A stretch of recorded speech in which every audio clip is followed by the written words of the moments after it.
making late. বসো please.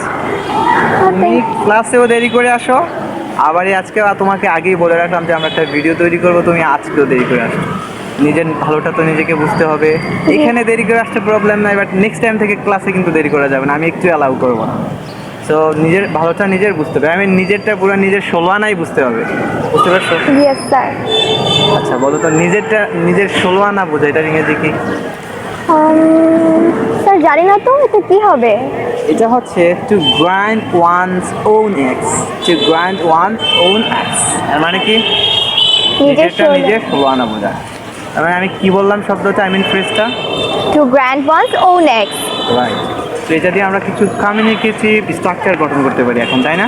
Yes, sir. যেমন ধরো, সে নিজেরটা 16 আনা বুঝে, He grants his own acts. উষা নিজেরটা নিজের 16 আনা বুঝে, Usha grants her own acts. তুমিও নিজেরটা নিজের 16 আনা বুঝো। You also grant your own acts. আচ্ছা, আমি নিজেরটা 16 আনা বুঝি না। I don't grant my own acts. সবাই নিজেরটা 16 আনা বুঝে। Everybody grants their own acts. Very good, everybody grants their own acts.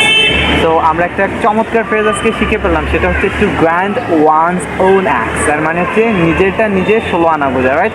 So আজকের পর থেকে আপনারা কমিউনিকেটিভ ইংলিশে কী করতে থাকবেন, প্রচুর পরিমাণে প্র্যাকটিস করতে থাকবেন, রাইট? আর স্পোকেন শেখার ক্ষেত্রে কিন্তু আপনাকে নিজের 16 আনা বুঝতে হবে, কারণ অনেকেই আপনাকে দেখে হাসাহাসি করবে, বাট প্র্যাকটিসটা কিন্তু কন্টিনিউ করে যেতেই হবে। So Grant your own acts. Bye bye.